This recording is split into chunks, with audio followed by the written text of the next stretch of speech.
ध्यायेत् शारदचन्द्रसुन्दरमुखम् ताम्रारविन्देक्षणम् भक्ताभीष्टवराभयप्रदकरम् कौपीनमात्रोज्ज्वलम् स्वात्मानन्दरसानुभूतिविवशम् सर्वानवद्याङ्गकम् श्रीमन्तं श्रीरमणेश्वरं गुरुवरं योगासनाध्यासितं ध्यायेत् श्रीरमणेश्वरम् ध्यायेत् श्रीरमणेश्वरम् ध्यायेत् श्रीरमणेश्वरम्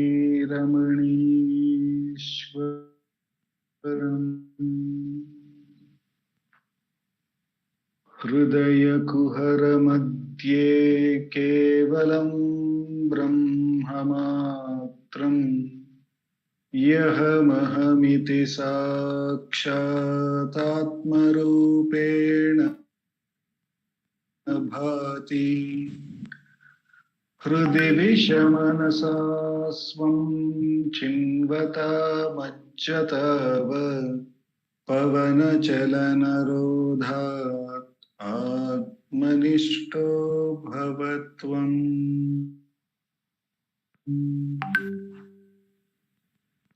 Namo Ramana.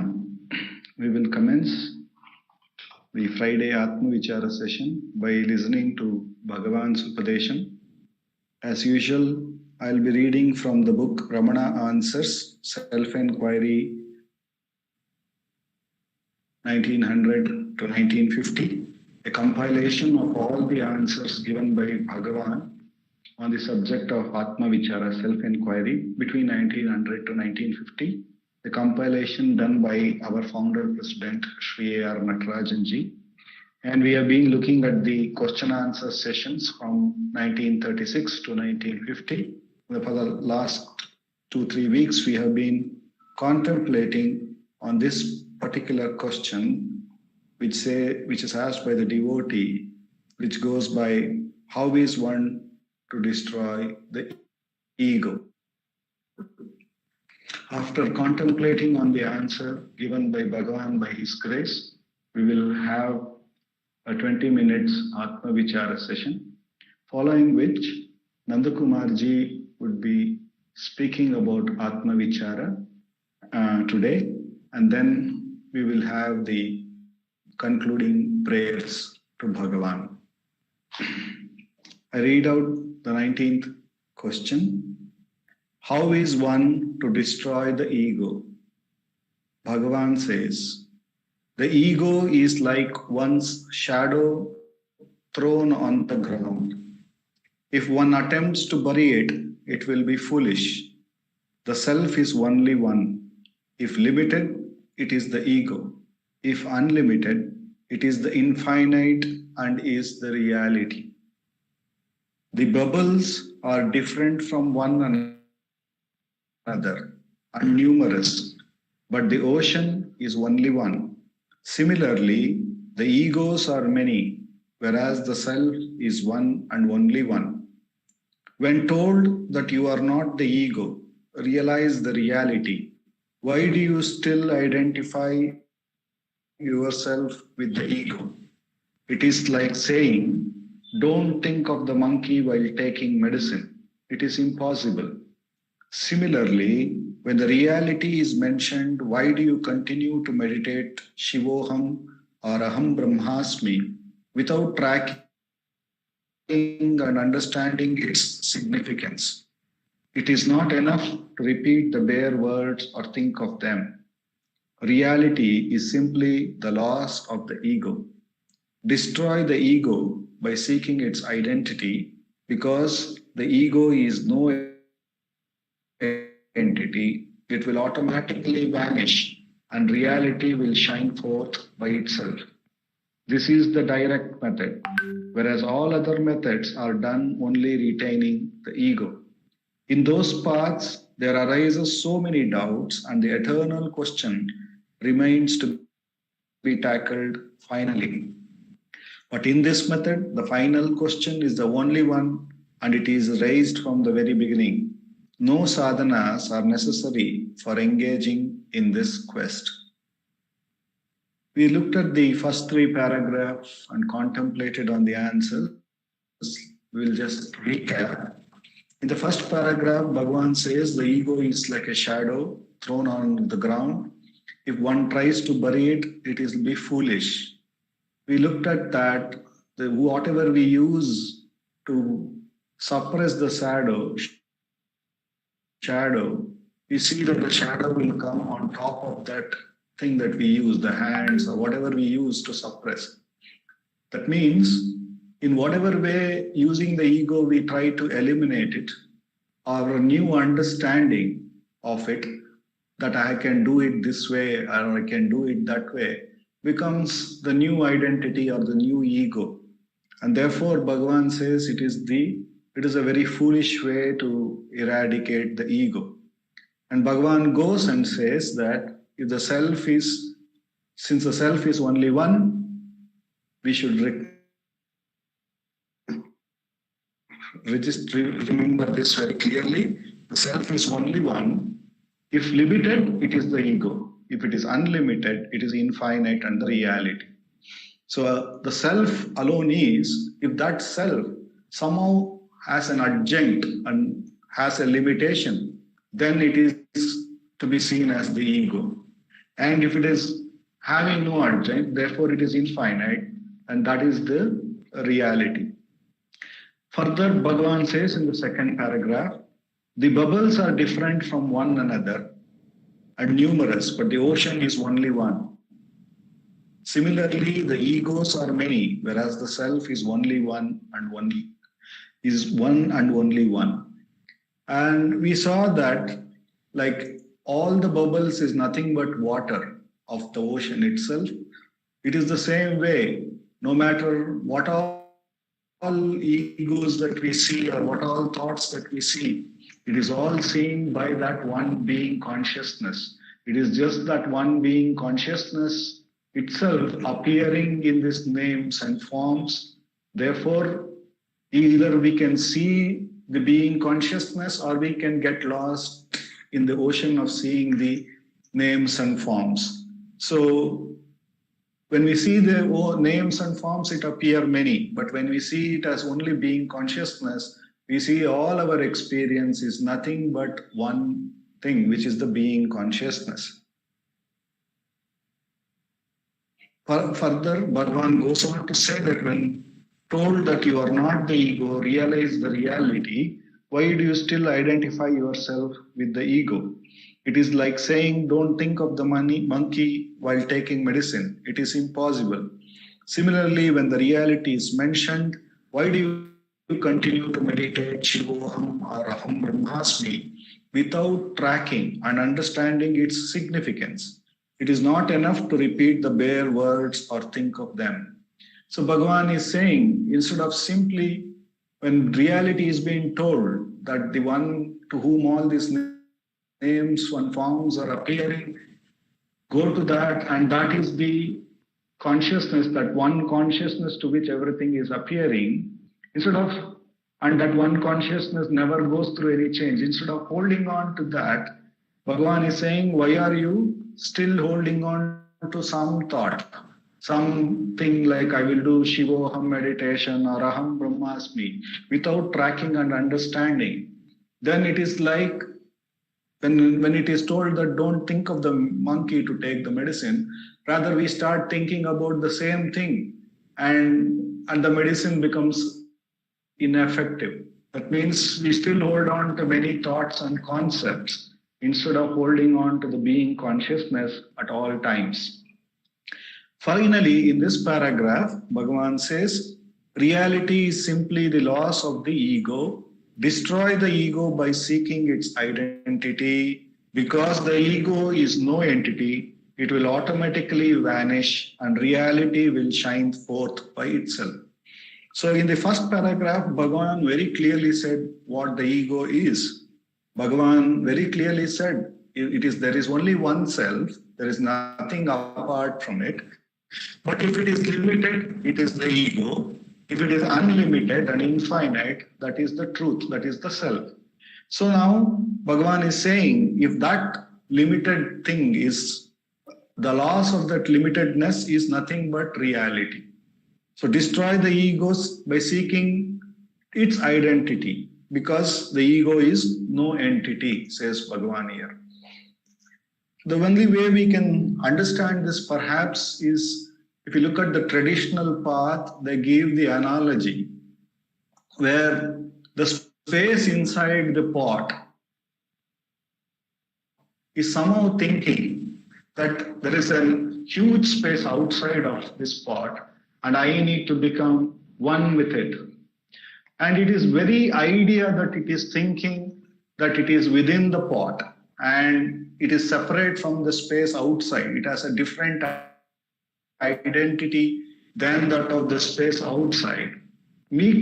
As long as it is thinking that way, or as long as it is holding to that limitation, as Bhagavan puts it, when the self itself is holding on to that limitation, then it continues to have this difference and it will never see. But in reality, the space outside and the space inside is actually nothing but the space itself.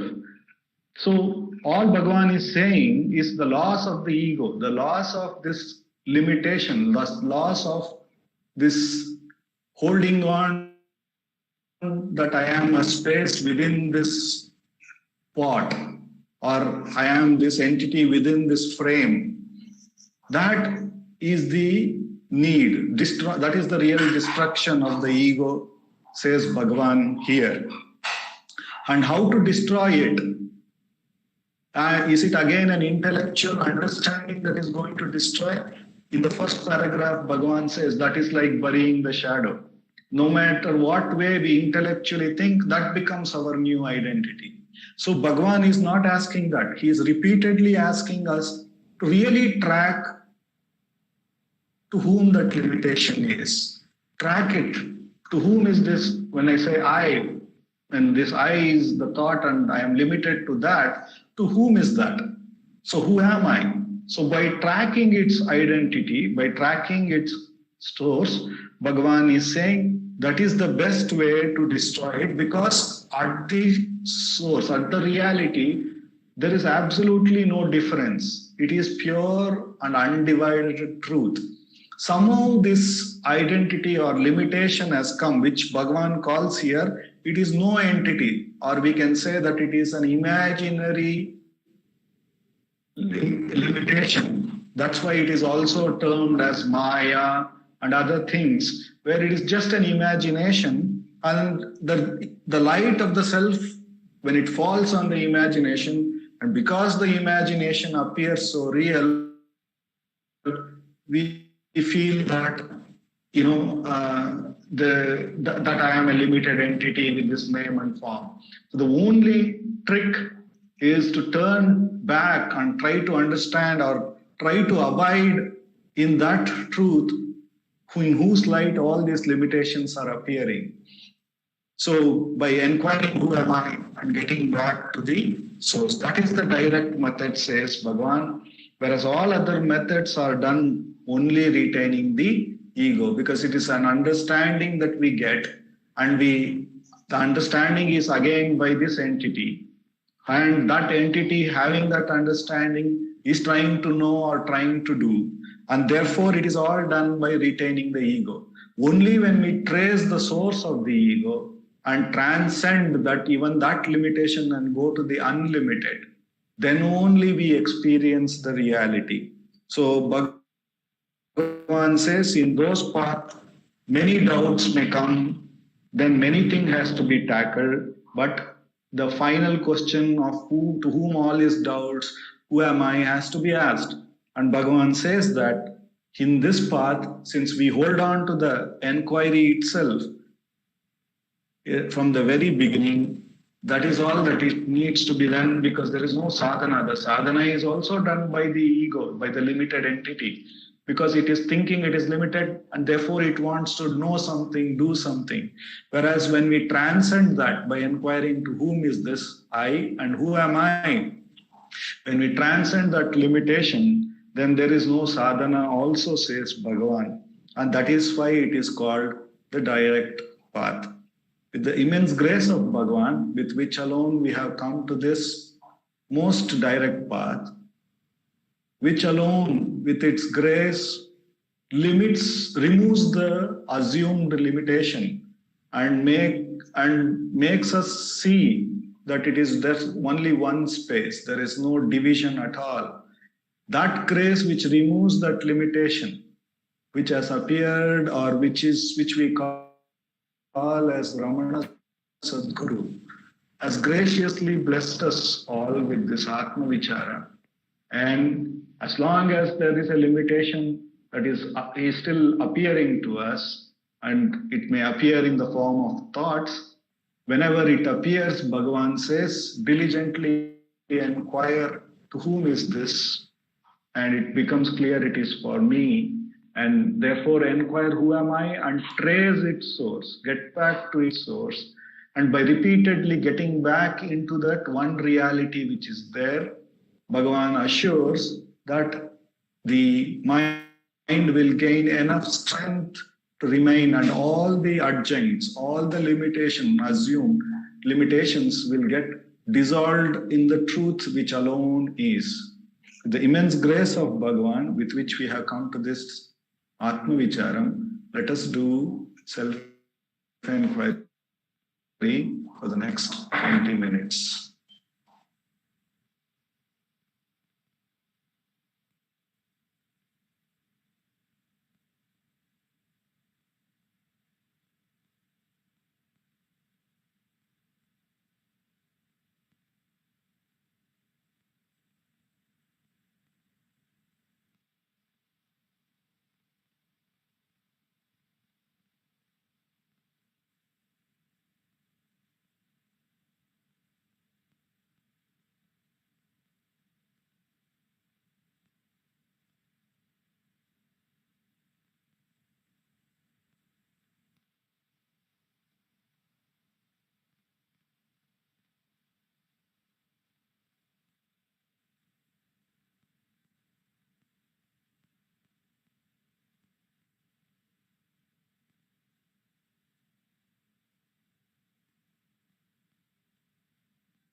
Namo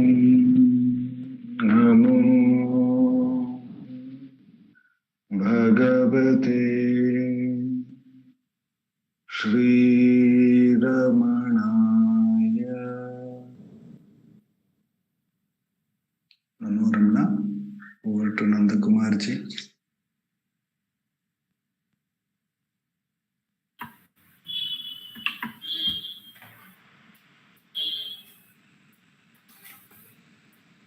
Namo Ramana.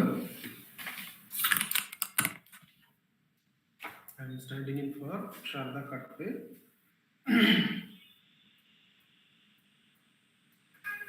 So I have selected some paragraphs from the praise of Bhagwan in Ramanacentre Bengaluru to give us some pointers as to the journey to the self. This is supposed to be written by a visitor to Virupaksha K. Satyamangalam Venkataramanaya. But when the biographer of Bhagavan B.V. Narasimha Swamigal goes in search of the poet to the place Satyamangalam, which even now is a very small place. In those days it must have been even more smaller. He comes back that there is no such person there, and Bhagavan says that Satyamangalam must be from Satyam, must be from the truth. So the authorship, the poet, is of such source that many of the devotees of Bhagavan consider that Arunachala himself has written these words about Bhagavan.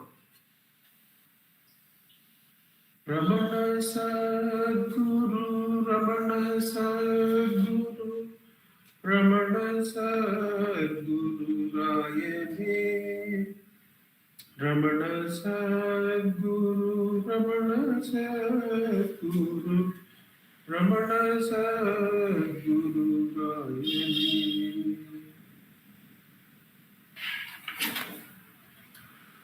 Pindam Viyanadane, Biramandam Viyanadanal, Kandu Nindru Kalindulle Kame, Kakshiyai Kali Kundavan.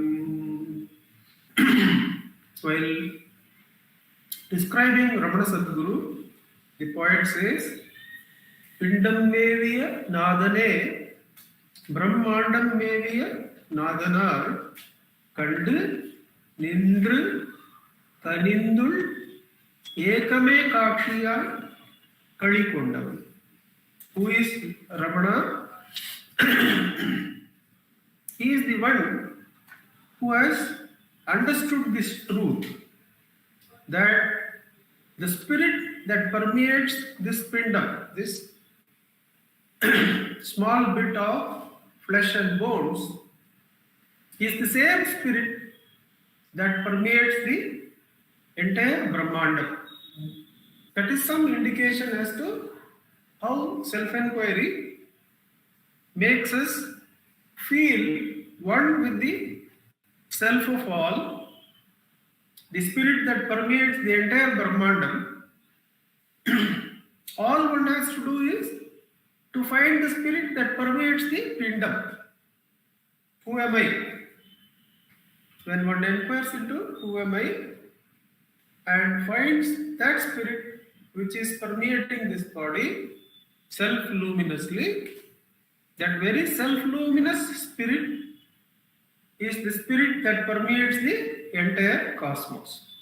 So in one moment, the siddhis of expansion and contraction are felt and understood and crossed. Do those practicing Atma Vicharam want to experience the occupation of the Brahmandam? Obviously not. Both expansion and contraction are not present in the self-luminous self. But how in one single act of abiding in the self, abiding in the self-luminous spirit that is permeating this body, in that very instance, one is permeating everything. It is the simultaneous fulfillment of all desires. It is the simultaneous occupation of everything. Pindam meviya nadane, Brahmandam meviya nadana. That helps us a lot in understanding that we are not the tiny little eye that is trapped in the brain, but we are that self-luminous spirit, the deathless spirit that permeates the body and permeates the entire Brahmandam. Brahmandam meviya nadanai kandu. First of all, to have darshan of that spirit, to feel this Purana, which permeates this body as well as the entire Brahmanda. The I. To experience that Kandu, Nindru, hold that Purana and be still, Bhagavan says in Vichara Sangraham. Then this Purana, the Brahmandam may be a Nadan, will remove your I am the body idea, he says. He will remove the identity with the body, the Jiva Bhava. And Kandu Nindru. To abide in that Purana, Kanind, that makes one completely sweet like a fruit. The entire bliss, this Purana is as sweet as the ripest of fruits. Kanind, mature. And that maturity of spirit, the spirit in touch with spirit, is the fullness of bliss, Anandam. Kandu, Nindru, Kanindu, Ul Ekame. Inside as one. Ekame Kakshiyai Kalikundavan. There is no another to see. In this Eka Kakshi, there is only the self, there is only the I. So, in this paragraph, Bhagavan gives us many pointers as to the journey of Atma Vicharam from Jiva Bhava to Atma Bhava. All one has to do is to find that spirit which permeates this fleshy body. It is the same self-luminous spirit which permeates everything. Pindam meviya nadane, Brahmandam meviya nadanai, Kandu, Nindru, Kanindul Ekame, Kakshiyai Kalikundavan. To Ramana Sadguru, there is only Eka Kakshi. There is only the Atma. When someone says, I want to arrange a train for you so that you can come and visit all the places in India so that many can have darshan, Bhagavan says, what to do? I can't see many places. I can see only one. There is no point in taking me to all the places. Ekakakshi. There is only the self for the jnani to see. There is no non-self. Kakshiyai Kali Kondavan. Another verse which helps us and by giving more than enough points is Chinmaya Taruvil Palkidu Thinkanichuai Agino Tanmaya Purulai Tanitidam Sachitananda Agino. Chinmayam. Chinmayam is the fullness of consciousness. What we see as many names and forms, as Dileep ji was reading, as the jivas appear to be many. Like the bubbles on the water. The jivas appear to be many, but the water is one. The ocean is one. Therefore, all this made of consciousness is only consciousness. The names and forms are not real. Only the consciousness, the ocean, is real. Chinmaya Taru. What is this fruit of Bhagavan? What is this kani? That is Bhagavan. He is the fruit that grows in that ocean of consciousness, the tree of consciousness. Chinmaya Taru. It is fullness of consciousness which has taken the form of tree, and instead of giving us bark and leaves and shade, it now brings its essence in the form of a wonderful fruit. Chinmaya Taruvil Paluttidu Theekanichoyaginu. It is the most sweetest fruit that one can have. Who is Ramana? Chinmaya Taruvil, in the tree of consciousness. When Bhagavan talks of Arunachala, he quotes from Jnana Sambandhara and says, Jnana Tiral Uru. Who is Arunachala? Arunachala is not that hill made of stones. He is as though a ball is made of pure consciousness, which is radiating grace, and it has been kept there. Jnana Tiral Uru. They have made it like a butter ball, like a ball of consciousness, kept there, and it is radiating grace to all those who come. Like that, like Arunachala is the Jnana Tiral Uru, Ramana is not merely the Chinmaya Taru. No. In that Chinmaya Taru, he is that fruit. He is the sweetest part of that tree, which is the fruit that comes out of the Chinmaya Taru, the tree of consciousness. Palittidu Theekanichuvai Ahinol. Tanmaya Purulai Tanittidu. Now, Chinmaya, Tanmaya. When everything is consciousness, how can it be non-self? How can it be an object? It has got to be the subject. It has got to be the self. When everything is consciousness, how can a perceiver who is more sensitive than the consciousness be present? So, it is the one consciousness which has now got to be called as Tanmayam. Chinmayam, Tanmayam. In Chinmayam, there is this possibility that we will misunderstand it for an object. Because many a time, many devotees in their Atma Vichara journey come and tell Bhagavan that they can perceive a blank, they can perceive a consciousness.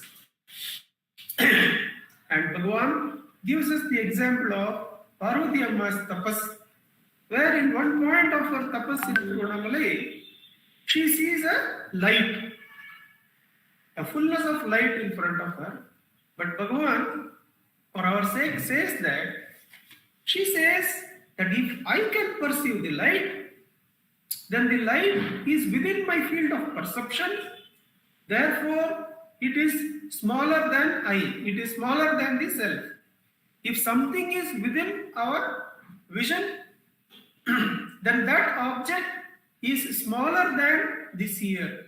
Amma says, if this light can be seen by me, then it cannot be the infinite. Therefore, who is seeing the light? She asks, and from Chinmayam, she goes to Tanmayam. Chinmaya Taruvil Paluttidu Theekanichuvayagino Tanmaya Purula Tanittidu. That Chinmayam itself is now experienced as Tanmayam, as the self alone is Tanmaya Purula Tanittidu. It alone is Satchitananda Mahino. The Satchitananda Swarupa is that wonderful sweetest of fruits, which is Ramana Bhagavan, which has come out of the fruit of consciousness and is now the Tanmaya Purul, which is the purpose of his appearance, of his avatara, says Bhagavan, that the purpose for which he has appeared, taken avataram here, is to spread the Tanmaya Nishtai. Tanmaya Purulai Tanithidu Satchitanandam Agnu. How is the ego to be destroyed was the question taken up. And Bhagavan gives one of the approaches here in the verse number 22. Angameri ahangarithidu Anava Padubaviyai Tunga Jnanaval Kondu Saduvir Tumanichudar Ahinir. This is a prayer to Ramana on our behalf. Angam Eri Ahangarithidu Anava Padubaviyai. Now, the I and the mind is somewhat easy to discover, to detect. Oh, these are my possessions. I should not get attached to this. But when there is identification, when the consciousness goes and identifies, that veiling is so difficult to detect. That is what is covered here in this verse. Where what is this ego? Ego is that fragment of consciousness which goes and occupies an angam, an upadi. Angam eri ahangarithidu. I am this. I am the I am now seeing. I am the ear. I am now hearing. I am this mind. And now I am thinking. Angam eri ahangarithidu anava padubavi. This kind of sinner, who is this ego? He is the one who identifies with an upadi and says that is me. Doesn't say, this is mine. Therefore, Bhagavan comes and says, see, when you talk about mind, you say, your mind, don't you? You say, this is my thought. Therefore, inquire for whom is this thought. So to delink us from our identity, Bhagavan shows it's not you. It is something apart from you. Therefore, get rid of it.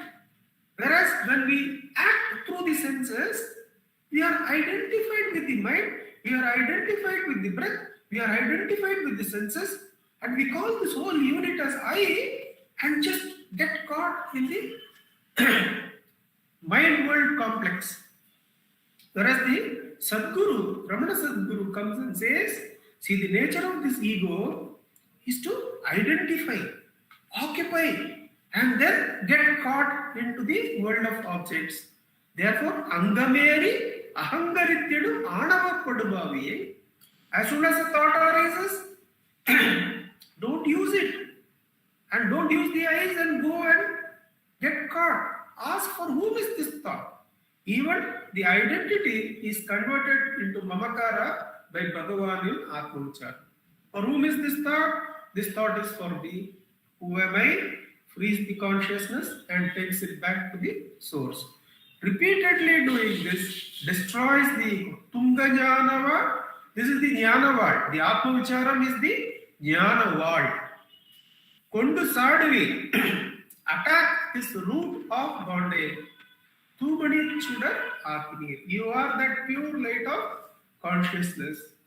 Into you, let me to merge, O Bhagavan. Having cut my ego, absorb me into that pure light, into that Tanmaya Purul, into that Brahmandam Mevya Nadan, are some of the clues that we can take from Ramanacentre Bengaluru. Om Namo Bhagavate Shri Ramanaya. I hand over to Dileep ji for the prayers. Thank you, sir.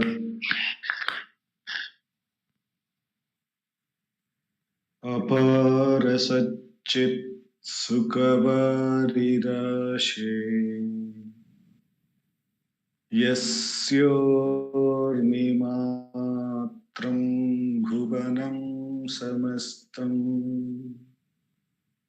Guhahitam Tam Ramanam Gabhiram चिन्ताविहीनं हृदि चिन्तयामि चिन्ताविहीनं हृदि चिन्तयामि